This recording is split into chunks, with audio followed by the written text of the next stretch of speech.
സഹോദരങ്ങളെ, ബൈബിളിലൂടെ ഒരു തീർത്ഥാടനമെന്ന ബൈബിൾ പഠന പരമ്പരയുടെ ഈ പുതിയ എപ്പിസോഡിലേക്ക് നിങ്ങൾക്കേവർക്കും ഹൃദയപൂർവ്വം സ്വാഗതം.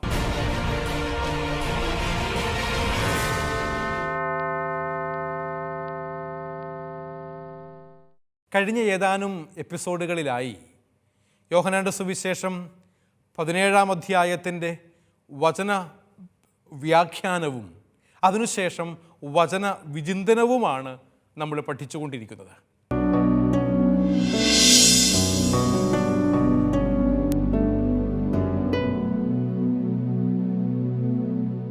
പതിനേഴാം അധ്യായത്തിൻ്റെ അവസാന ഭാഗത്തേക്ക് നമ്മൾ എത്തിച്ചേർന്നിരിക്കുന്നു. 20 മുതൽ 26 വരെയുള്ള വചനഭാഗത്തിൻ്റെ വിചിന്തനമാണ് നമ്മൾ ഈ എപ്പിസോഡിൽ പഠിക്കാനായി ശ്രമിക്കുന്നത്. യോഹന്നാന്റെ സുവിശേഷം 17-ാം അധ്യായത്തിൻ്റെ 20 മുതൽ 26 വരെയുള്ള വചനങ്ങളെക്കുറിച്ച് കർത്താവിൻ്റെ പുരോഹിത പ്രാർത്ഥനയുടെ 3-ാം ഘട്ടം എന്നറിയപ്പെടുന്ന ലോകം മുഴുവനുള്ള സകല വിശ്വാസികൾക്കും വേണ്ടിയുള്ള പ്രാർത്ഥനയായിട്ടാണ് അറിയപ്പെടുന്നത് എന്ന് വചനവ്യാഖ്യാനത്തിനിടയിൽ ഞാൻ നിങ്ങളെ ഓർമ്മപ്പെടുത്തിയിരുന്നു. അത് പറയാനുള്ള കാരണം യോഹന്നാന്റെ സുവിശേഷം 17-ാം അധ്യായം കർത്താവിൻ്റെ പുരോഹിത പ്രാർത്ഥന 3 ഘട്ടങ്ങളിലായിട്ടാണ് നടക്കുന്നത്. ഒന്നാമതായി യേശു കർത്താവ് അവന് വേണ്ടി തന്നെ പിതാവിനോട് പ്രാർത്ഥിക്കുന്നു. രണ്ടാമതായി അവൻ ശിഷ്യ സമൂഹത്തിന് വേണ്ടി പ്രാർത്ഥിക്കുന്നു. മൂന്നാമതായി ലോകമെമ്പാടുമുള്ള സകല വിശ്വാസികൾക്കും വേണ്ടി പ്രാർത്ഥിക്കുന്നു. അതിൽ ലോകമെമ്പാടുമുള്ള സകല വിശ്വാസികൾക്കും വേണ്ടിയുള്ള പ്രാർത്ഥനയുടെ വിചിന്തനം എന്ന് പറയുന്നത് ഈശോ ദൈവത്തെ വെളിപ്പെടുത്തുന്നവനാണ് എന്ന അർത്ഥമാണ് സൂചിപ്പിക്കുന്നത്. ഈ ലോകത്തിന് ഈശോ ദൈവത്തെ വെളിപ്പെടുത്തി കൊടുക്കുകയാണ്. ദൈവം സ്നേഹമാണ് എന്ന് യോഹന്നാൻ ശ്ലീഹ 2 പ്രാവശ്യം പറഞ്ഞിട്ടുണ്ട്. പല പ്രാവശ്യം ഉണ്ടെങ്കിലും കൃത്യവും വ്യക്തവുമായ ഭാഷയിൽ ഡയറക്റ്റായി ദൈവം സ്നേഹമാകുന്നു എന്ന് പറയുന്നത് 1 യോഹന്നാൻ 4-ാം അധ്യായം 8-ാം തിരുവചനത്തിലും തുടർന്ന് 4-ാം അധ്യായത്തിൽ തന്നെ 16-ാമത്തെ വാക്യത്തിലുമാണ്. ഈ 2 വചനങ്ങളിലും ദൈവം സ്നേഹമാണ് എന്ന് യോഹന്നാൻ ശ്ലീഹ പ്രതിപാദിക്കുന്നുണ്ട്.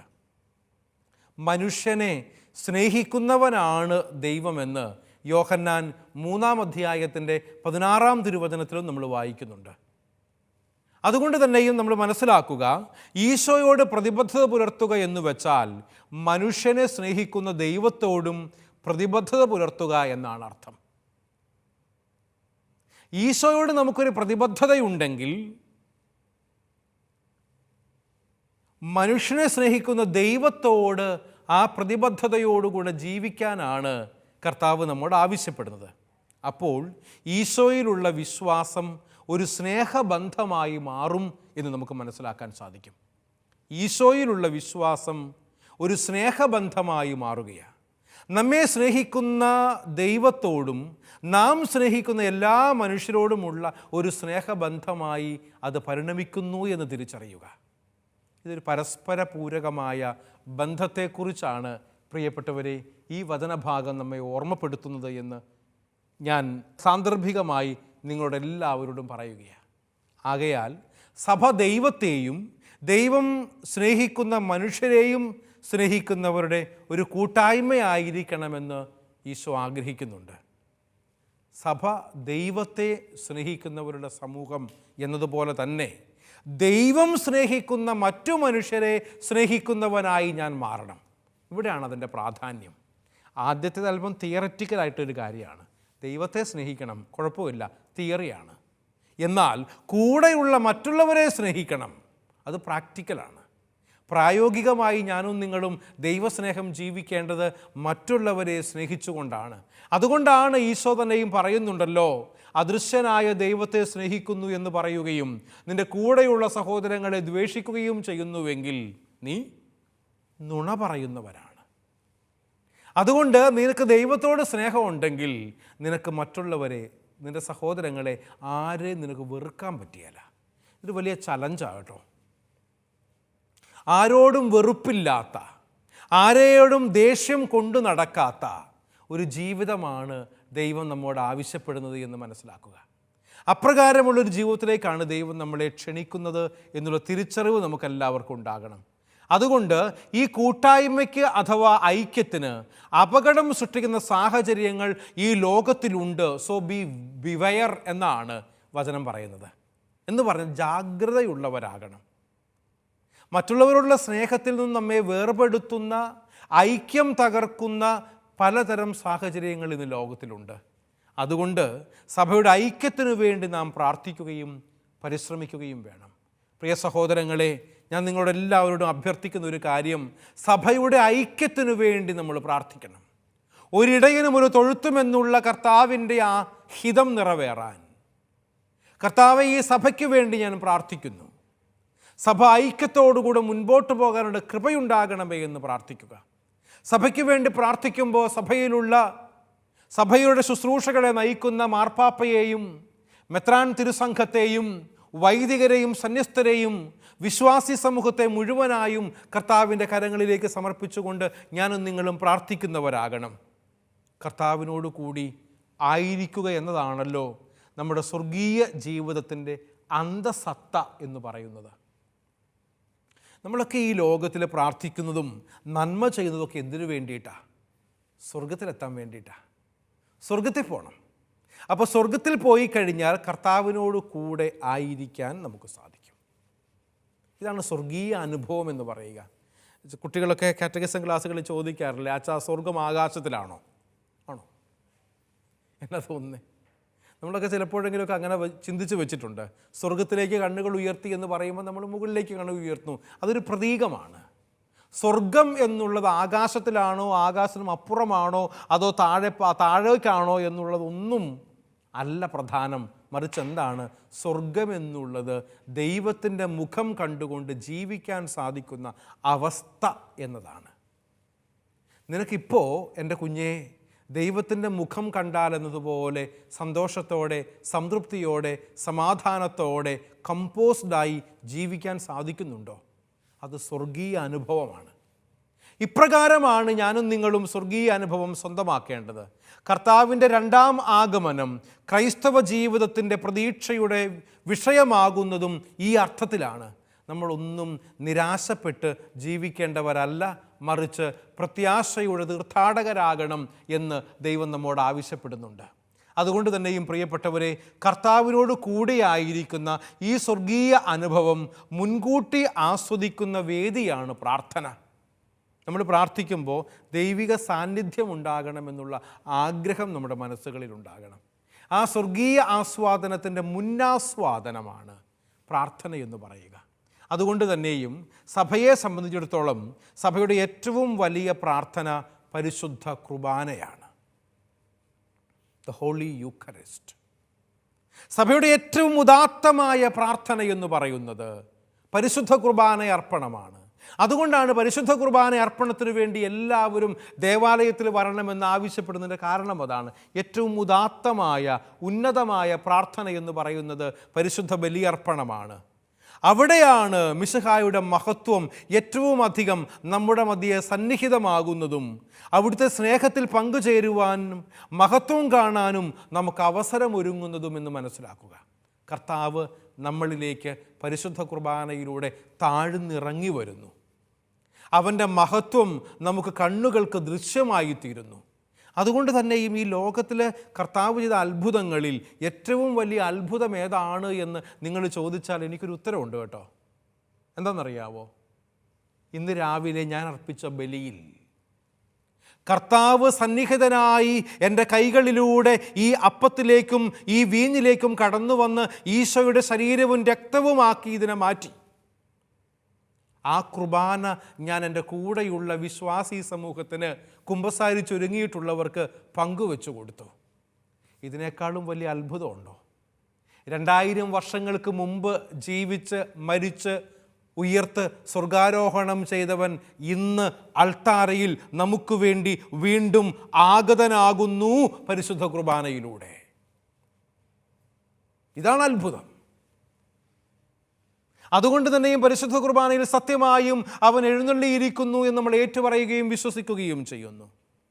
അതുകൊണ്ട് സഭയുടെ കൂദാശകളും യാമപ്രാർത്ഥനകളും ഈ അനുഭവത്തിൻ്റെ വേദികളാണ്. ഏതൊരു കൂദാശ എടുത്താലും, ഏതൊരു യാമപ്രാർത്ഥന എടുത്താലും, ബൈബിൾ വായന എടുത്താലും, മറ്റ് ഭക്താഭ്യാസങ്ങളൊക്കെയും ഇപ്രകാരമുള്ള ദൈവത്തിൻ്റെ മഹത്വം കാണാനുള്ള അവസരമാണെങ്കിൽ പരിശുദ്ധ കുർബാനയാണ് അതിലൊന്നാമത്തേത്. വിശുദ്ധ കുർബാന അർപ്പണത്തിലൂടെ ദൈവത്തിൻ്റെ മഹത്വം നമുക്ക് വെളിപ്പെട്ട് കിട്ടുകയാണ്. സാധിക്കുമെങ്കിൽ എല്ലാ ദിവസവും വിശുദ്ധ ബലി അർപ്പണത്തിൽ പങ്കുചേരണം. ഞായറാഴ്ച ഒരു കാരണവശാലും കുർബാന മുടക്കാൻ പാടില്ല. അത് സഭ ആവശ്യപ്പെടുന്ന രീതിയിൽ സഭയുടെ പരിശുദ്ധ കുർബാന അർപ്പിച്ചുകൊണ്ട് പ്രാർത്ഥിക്കാൻ സാധിക്കുമ്പോഴാണ് കൂട്ടായ്മ വെളിപ്പെടുന്നത് എന്ന് മനസ്സിലാക്കുക. അതുകൊണ്ട് സഹോദരങ്ങളെ, ഞാനും നിങ്ങളുമൊക്കെ ഈ അനുഭവത്തിലേക്കുള്ള വളർച്ചയിലാണ് പങ്കുപറ്റുന്നത്. ഈ അനുഭവം സ്വാംശീകരിച്ചുകൊണ്ട് വ്യക്തിപരമായ പ്രാർത്ഥനകളും സ്വകാര്യ പ്രാർത്ഥനകളും ക്രമീകരിക്കുമ്പോഴാണ് നാം ശരിയായ പ്രാർത്ഥനാ ജീവിതം നയിക്കുന്നവരായിത്തീരുന്നത്. എന്ന് പറഞ്ഞാൽ, സഭയോട് ചേർന്ന് പരിശുദ്ധ കുർബാന അർപ്പിച്ച് ദേവാലയത്തിൽ പ്രാർത്ഥിക്കുന്ന നീ വ്യക്തിപരമായുള്ള പ്രാർത്ഥനകൾ ക്രമീകരിക്കണം. സ്വകാര്യമായുള്ള പ്രാർത്ഥനകൾ നിനക്കുണ്ടാകണം. അതിലൂടെ നിനക്ക് യേശു കർത്താവുമായി ഒരു വ്യക്തിപരമായ ബന്ധം നീ സ്ഥാപിക്കണം. അങ്ങനെയാണ് ഞാനും നിങ്ങളും സഭയുടെ പ്രാർത്ഥനയിലൂടെ ഉദാത്തമായ ദൈവികമായ കൃപാവരത്തിലേക്ക് കടന്നു വരുന്നത്. സഭയുടെ പ്രാർത്ഥനകളിൽ സജീവമായി പങ്കെടുത്താലേ ഈ പ്രാർത്ഥന അനുഭവത്തിൽ നമുക്ക് വളർച്ചയുണ്ടാകൂ എന്ന് തിരിച്ചറിയുക. ചിലരൊക്കെ പറയാറുണ്ട്, അച്ഛാ ഞാൻ എന്തിനാ പള്ളിയിൽ പോണേ, എന്തിനാ, ഞാൻ പ്രാർത്ഥിക്കുന്നുണ്ട്, എനിക്ക് വിശ്വാസമുണ്ട്, വീട്ടിലിരുന്ന് ഞാൻ പ്രാർത്ഥിച്ചോളാം, പള്ളിയിലേക്ക് പോകുന്നില്ല. അവിടെ ഒരു പ്രശ്നമുണ്ട് കേട്ടോ. എന്തെന്നറിയാവോ? സഭയുടെ പ്രാർത്ഥനകളിൽ സജീവമായി പങ്കെടുത്തെങ്കിൽ മാത്രമേ പ്രാർത്ഥന അനുഭവത്തിൽ നമുക്ക് വളരാൻ സാധിക്കുകയുള്ളൂ. ഇത് ഒരു റെസിപ്രോക്കലാണ്, മറ്റുള്ളവരുമായി ബന്ധപ്പെട്ടിരിക്കുന്നൊരു കാര്യമാണിത്. ഞാൻ പ്രാർത്ഥിക്കുന്നു എന്നുള്ളതല്ല, മറ്റുള്ളവരോടൊപ്പം പ്രാർത്ഥിക്കുന്നു എന്നുള്ളതും വളരെ പ്രാധാന്യമുള്ള കാര്യമാണ്. കുടുംബ പ്രാർത്ഥനകൾ വളരെ പ്രാധാന്യത്തോടു കൂടെ കാണണം കേട്ടോ. ചിലരെങ്കിലുമൊക്കെ വൈകുന്നേരം ആകുമ്പോൾ അപ്പച്ചന്മാർ ചേട്ടന്മാർ ടൗണിലേക്ക് ഇറങ്ങുന്നു, പ്രാർത്ഥന കഴിഞ്ഞ് തിരിച്ചു വരുന്നു. പലവിധങ്ങളിലായ ആവശ്യങ്ങളുണ്ട്. പക്ഷേ കുടുംബ പ്രാർത്ഥനയിൽ എല്ലാവരും ഒന്നു ചേർന്ന് പ്രാർത്ഥിക്കുമ്പോൾ അത് നമ്മുടെ പ്രാർത്ഥനാ ജീവിതത്തിൻ്റെ വളർച്ചയാണ് കാണിക്കുന്നതെന്ന് മനസ്സിലാക്കുക. അതുകൊണ്ടാണ് കർത്താവ് തന്നെയും പറയുന്നില്ലേ, ഉണർന്നിരുന്നു പ്രാർത്ഥിക്കുവിൻ. ഇല്ലേ? ഈശോയുടെ ഈ ആഹ്വാനം ഒരുമിച്ച് ചേർന്ന് നമ്മളെല്ലാവരും ഉണർവോടുകൂടെ പ്രാർത്ഥിക്കണമെന്നതിലേക്കാണ്. ഉറക്കച്ചടവോടെ പ്രാർത്ഥിക്കേണ്ടവരല്ല നമ്മളാരും. സ്ലീഹന്മാരോട് ഗത്സമൻ തോട്ടത്തിൽ ഈശോ പറയുന്നുണ്ട്, 1 മണിക്കൂറെങ്കിലും നിങ്ങൾക്ക് എന്നോടൊപ്പം ഉണർന്നിരിക്കാൻ സാധ്യമല്ലേ? തടസ്സങ്ങൾ പലതുണ്ട് കേട്ടോ, പലവിധ ആവശ്യങ്ങളുണ്ട്, തിരക്കുകളുണ്ട്. പക്ഷെ പ്രാർത്ഥന ഒഴിവാക്കരുത് എന്ന് ആവശ്യപ്പെടുകയാണ്. ഉണർവും പ്രാർത്ഥനയും അവശ്യം ബന്ധപ്പെട്ടിരിക്കുന്ന കാര്യങ്ങളാണ്.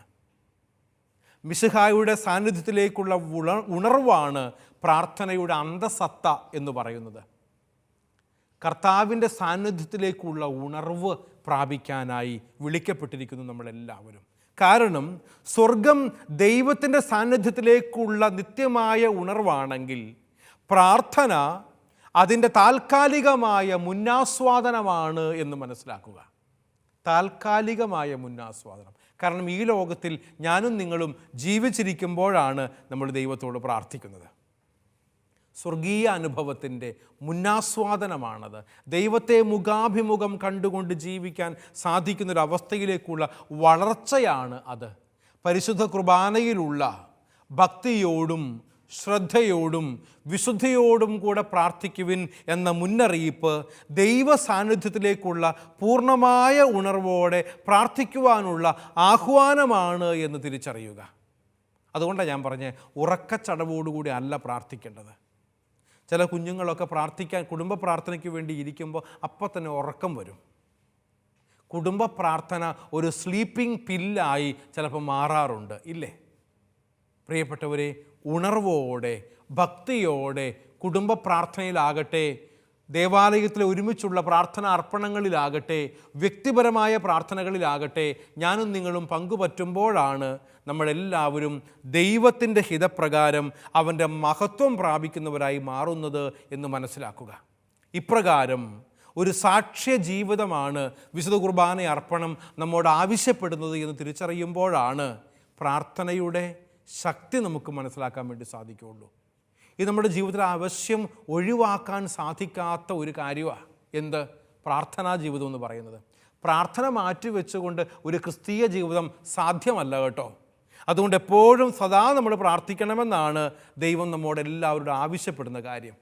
അപ്രകാരം പ്രാർത്ഥിക്കുന്ന കർത്താവിനെ ചൂണ്ടിക്കാണിച്ചുകൊണ്ട് യോഹന്നാൻ ശ്ലീഹ നമ്മോടും പറയുന്നത് ഞാനും നിങ്ങളുമൊക്കെ പ്രാർത്ഥനയുടെ മനുഷ്യരാകണമെന്നാണ്. യോഹന്നാൻ്റെ സുവിശേഷം 17-ാം അധ്യായം കർത്താവിൻ്റെ പ്രാർത്ഥന നമ്മുടെ പ്രാർത്ഥനയാക്കി നമുക്ക് മാറ്റാൻ സാധിക്കട്ടെ. ഈ ആഹ്വാനത്തോടുകൂടെ 17-ാം അധ്യായത്തിൻ്റെ പഠനം നമ്മൾ അവസാനിപ്പിക്കുകയാണ്. നമ്മളിനി 18-ാമത്തെ അധ്യായമാണ് പഠിക്കാൻ ആരംഭിക്കുന്നത്. 18-ാമത്തെ അധ്യായം യോഹന്നാൻ്റെ സുവിശേഷത്തിൽ നമ്മൾ കൃത്യതയോടുകൂടെ മനസ്സിലാക്കുമ്പോൾ പീഡാനുഭവ ചരിത്രത്തിൻ്റെ ആരംഭമാണ്. 18-ാം അധ്യായത്തിൻ്റെ 1-ാം തിരുവചനം മുതൽ 20-ാം അധ്യായത്തിൻ്റെ 31-ാം തിരുവചനം വരെയുള്ള ഭാഗം മുഴുവനായും പീഡാനുഭവ വിവരണമെന്നാണ് അറിയപ്പെടുന്നത്. വിശുദ്ധ ബൈബിളിൽ നമുക്ക് മനസ്സിലാക്കാൻ സാധിക്കുന്നൊരു പ്രധാനപ്പെട്ട കാര്യം എന്താണെന്ന് ചോദിച്ചാൽ, കർത്താവിൻ്റെ ജനനത്തെക്കുറിച്ചുള്ള ഇൻഫൻസി നറേറ്റീവുകളുണ്ട്. അത് പ്രധാനമായും നമ്മൾ ലൂക്കാ സുവിശേഷത്തിലും മത്തായിയുടെ സുവിശേഷത്തിലുമാണ് കാണുന്നത്. എന്നാൽ യോഹന്നാൻ്റെ പ്രലോഗിൽ ഇൻഫൻസി നറേറ്റീവിനെ കുറിച്ചുള്ള ഒരു ബന്ധം നമുക്ക് മനസ്സിലാക്കാൻ സാധിക്കും ഇൻഡയറക്റ്റ് ആയിട്ട്. മർക്കോസിൻ്റെ സുവിശേഷത്തിലും അതുപോലെ തന്നെയുള്ള ഇൻഡയറക്റ്റ് ആയിട്ടുള്ള ഒരു കണക്ഷൻ നമുക്ക് കാണാനായിട്ട് സാധിക്കും.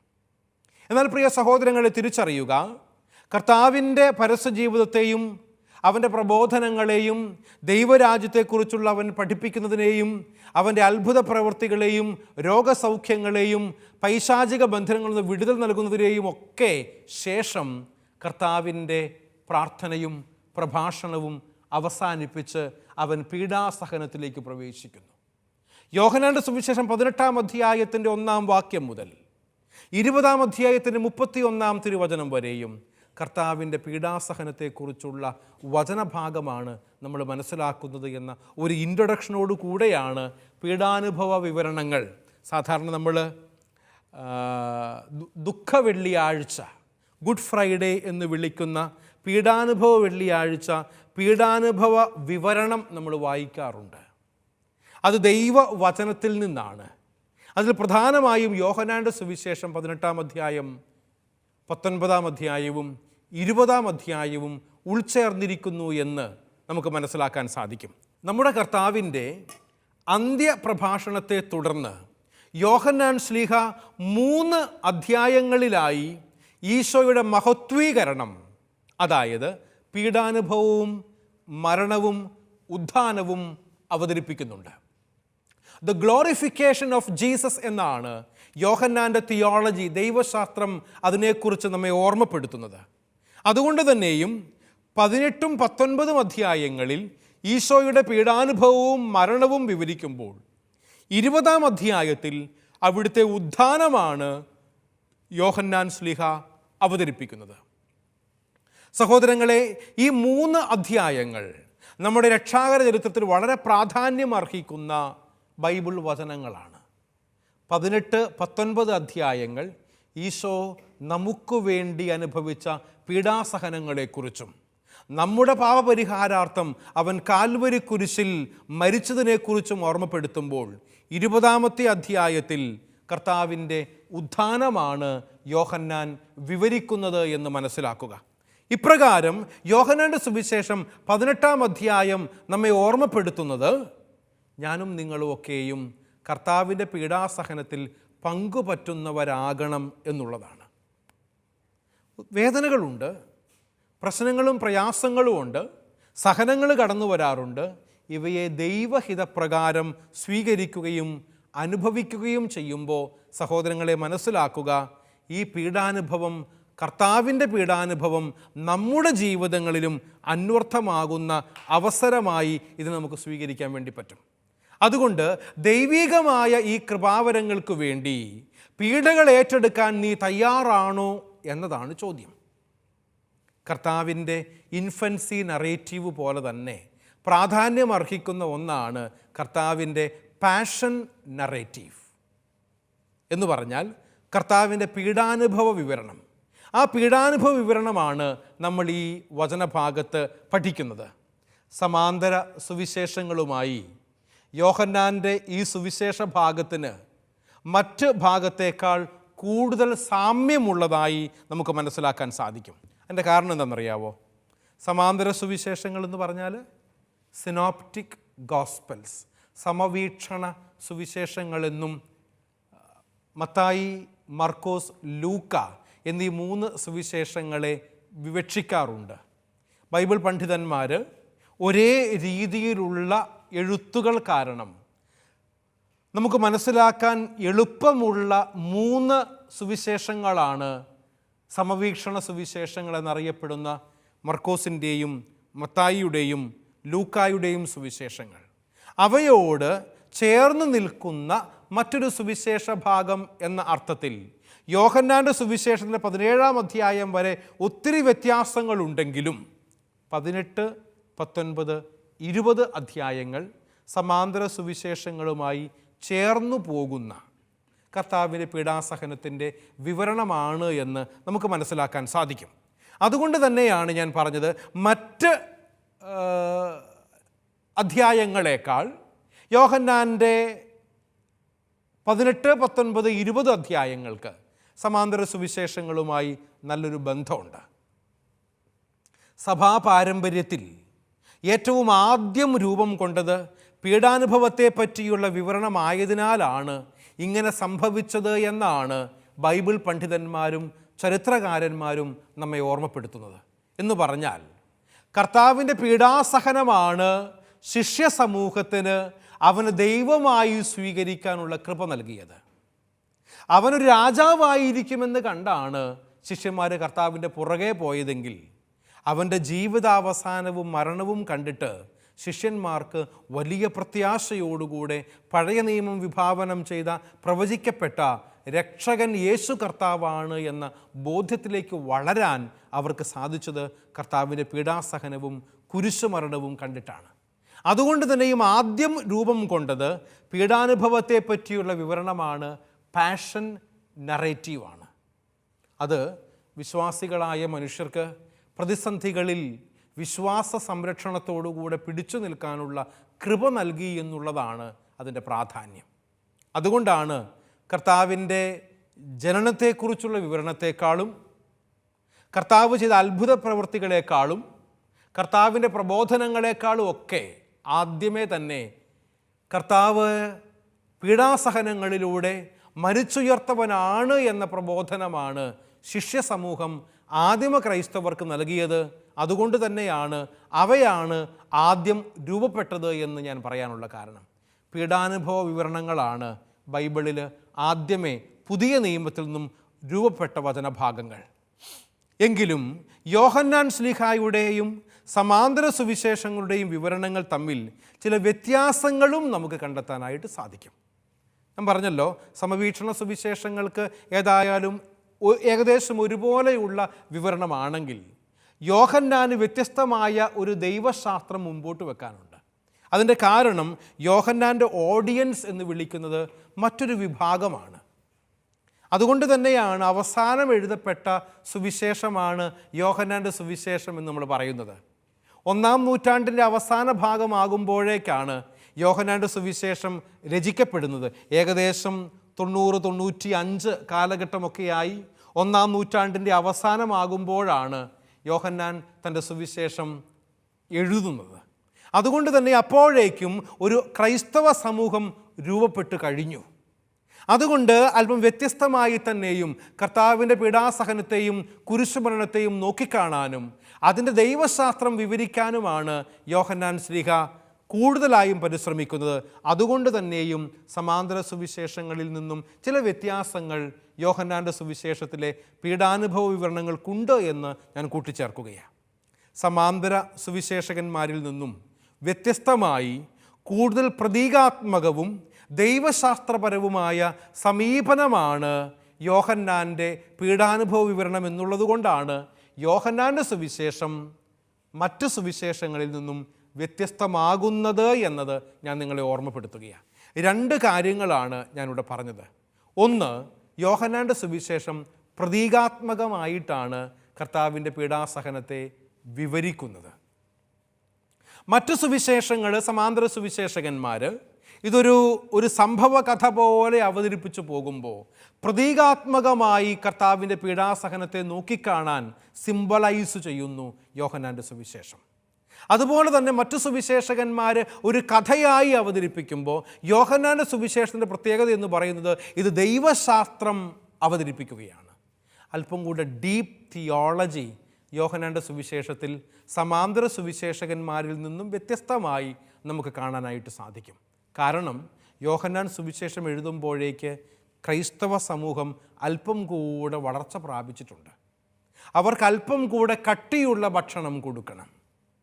നീ പൈതലായിരിക്കുമ്പോൾ പാല് കുടിക്കുന്നു, എന്നാൽ പ്രായമേറും തോറും നീ കട്ടിയുള്ള ഭക്ഷണം കഴിക്കും എന്ന് പറയുന്നത് പോലെ ആ ശിഷ്യ സമൂഹത്തിന് ആദിമ ക്രൈസ്തവർ വളർച്ച പ്രാപിക്കുന്നതനുസരിച്ച് അല്പം കൂടെ ദൈവശാസ്ത്രപരമായ പ്രബോധനങ്ങൾ നൽകുകയാണ്. അതുകൊണ്ട് പ്രിയപ്പെട്ടവരെ, നമ്മുടെ കുഞ്ഞുങ്ങളെ കാറ്റക്കിസം ക്ലാസ്സുകളിൽ അയക്കണം. ഇന്ന് വലിയ തോതിൽ ദൈവശാസ്ത്രം പഠിക്കാൻ വേണ്ടിയിട്ട് അച്ഛന്മാരും കന്യാസ്ത്രീകളും മാത്രമല്ല, അൽമായർ പോലും താല്പര്യപ്പെടുന്നത് ആശാവഹമായ കാര്യമാണ്, പ്രതീക്ഷ നൽകുന്ന കാര്യമാണ്. ഞാൻ ചില ഇൻസ്റ്റിറ്റ്യൂട്ടുകളിലും ദൈവശാസ്ത്രം, ബൈബിള് പഠിപ്പിക്കുന്നുണ്ട്. അവിടെയൊക്കെയും അൽമായർ നല്ല രീതിയിൽ വരുന്നുണ്ട് കേട്ടോ. ഇന്ന് അത് ശുഭോദർക്കകമാണ് എന്ന കാര്യം ഒരു സംശയവും ഇല്ല. നമുക്ക് ദൈവത്തിൻ്റെ വചനം പഠിക്കാനും അതുപോലെ തന്നെയും ജീവിക്കാനും വേണ്ടിയുള്ള ഒരു താല്പര്യം കരിസ്മാറ്റിക് ധ്യാനങ്ങളുടെയൊക്കെ വരവോടുകൂടെ ഉണ്ടായിട്ടുണ്ട്. ഇത് വലിയ ഗുണഫലങ്ങൾ സമൂഹത്തിൽ ഉളവാക്കുന്നുണ്ട് എന്നുള്ളതും ഒരു യാഥാർത്ഥ്യമാണ്. പ്രിയ സഹോദരങ്ങളെ, ദൈവത്തിൻ്റെ കൃപയിൽ ആശ്രയിച്ചുകൊണ്ട് ജീവിക്കാൻ ഏവർക്കും സാധിക്കട്ടെ എന്ന പ്രാർത്ഥനയോടുകൂടെ ഈ എപ്പിസോഡ് നമ്മൾ അവസാനിപ്പിക്കുന്നു. വീണ്ടും കാണും വരെയും നിങ്ങൾക്കെല്ലാവർക്കും ദൈവാനുഗ്രഹം ഉണ്ടാകട്ടെ എന്ന് ആശംസിക്കുന്നു, പ്രാർത്ഥിക്കുന്നു.